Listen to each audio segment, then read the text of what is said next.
Ring, ring. Hello? Yeah, hi, Mark. Yeah, who's this?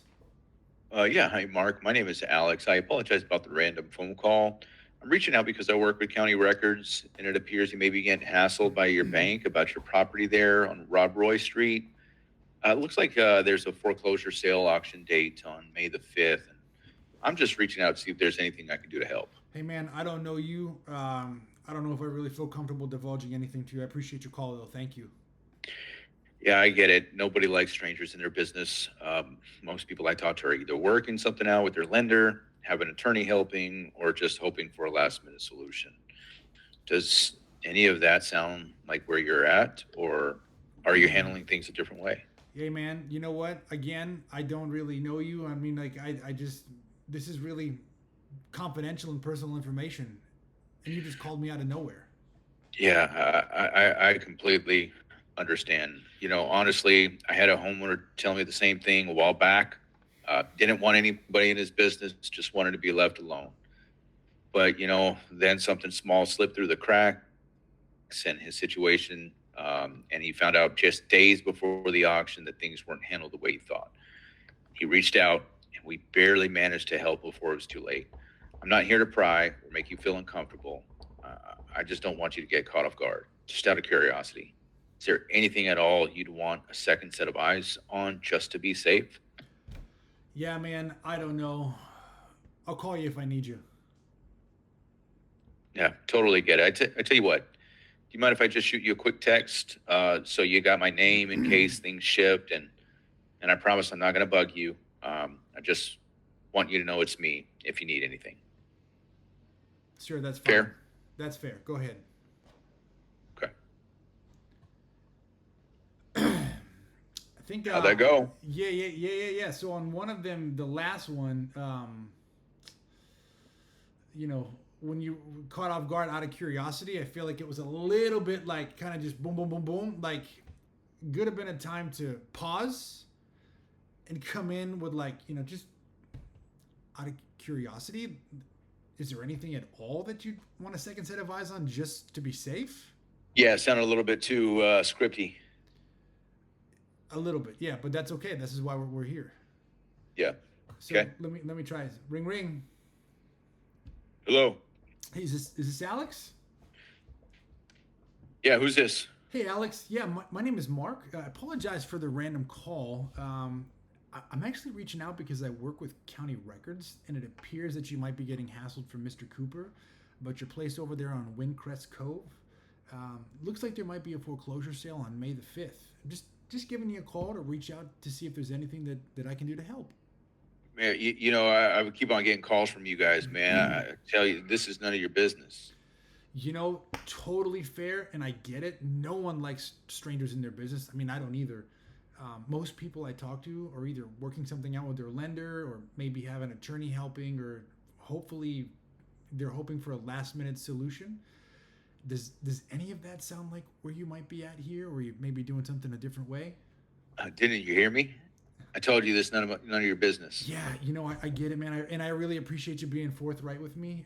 Honestly, I actually had a homeowner tell me the same thing a while back, that he didn't want anybody in his business either, and he just wanted to be left alone. Then something, small slipped through the cracks with his situation, and he found out just days before the auction that things weren't handled the way that he thought, and he was going to lose his home in a couple of days. And then he reached out, and praise God, we barely managed to get the sale stopped before it was too late.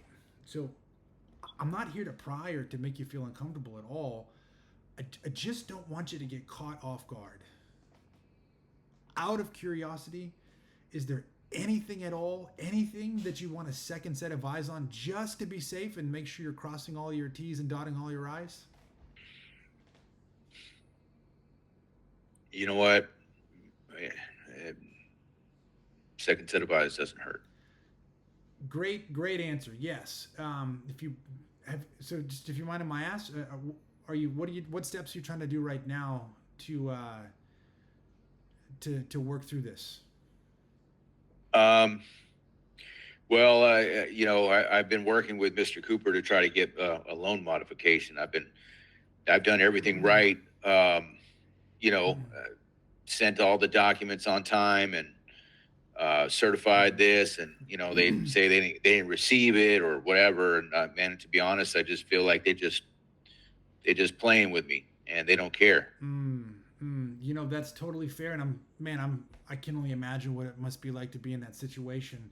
Most people actually do want to start with a loan mod, and just the challenging part is though, because even while you're going through all this rigmarole with Mr. Cooper, the clock of the foreclosure actually it's ticking in the background, which is not so good.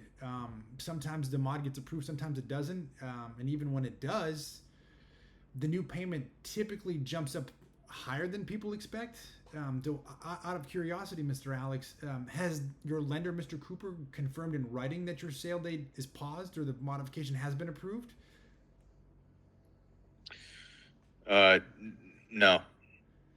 Yeah, you know, um, the reason I ask is because obviously, it sounds like you've taken some steps to be proactive about this, and it sounds like you're still kind of uncertain about where you're at. It sounds like you got all the paperwork in. Um, Even if things look on track, sometimes the bank comes back and says you missed something, and that's it. And the part where most people get stuck is when the bank runs the numbers on income and what the new payment's going to be is where we run into a problem. So just so I'm not guessing, Mr. Alex, how much is the mortgage now running you every month? It doesn't have to be exact, just kind of an idea, just so we can kind of get an understanding here. 1,500. $1,500. Okay. Have they told you what the new payment might be yet, or no? Yeah, they said it was going to be about 2,000. $2,000. Okay. So they said, going from 1,500 to $2,000.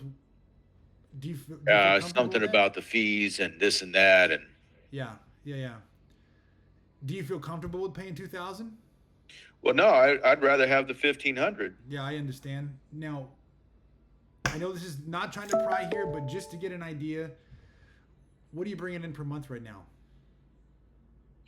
Well, I mean, I'm on disability, disabled vet, and so Gosh. I've got a fixed income. Um,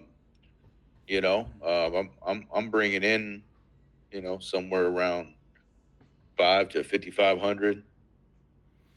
Okay, man, I'm sorry to hear that and appreciate your service to our country.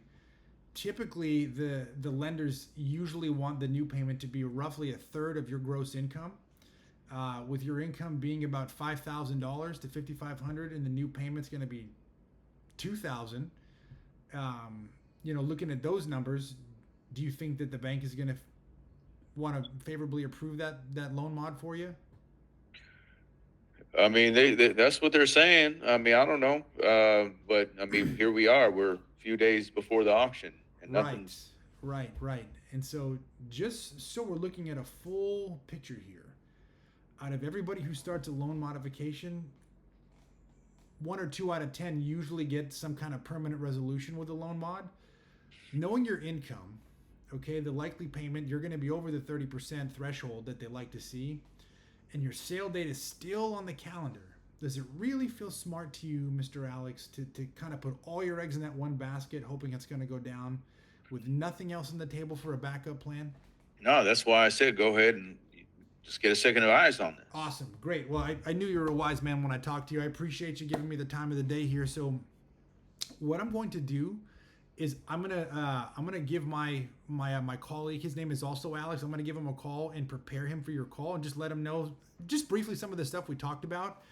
He's a little bit more prepared to go through a list of questions with you to get a little bit of an idea about what you got going on, a little bit about the house, and to see what your goals are with in this time. And then from that, he should be able to take that information and come up with one or more solutions to help you get out of this and put this behind you once and for all.